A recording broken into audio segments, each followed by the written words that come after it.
Hello hi friends, कैसे हैं आप सब। Good morning, Radhe Radhe. देखिए, हम आप लोगों को कुछ बताना चाहते हैं। हम रोटी बना रहे हैं मगर बिना चौकी के बना रहे हैं। देखिए, हम आप सबको दिखा रहे हैं। देखिए,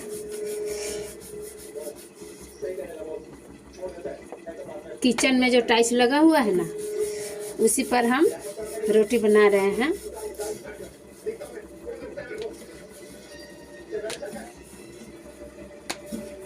देखिए, हो गया। हम तवे पर डाल दे रहे हैं और हम आप लोगों को देखिए दिखा रहे हैं।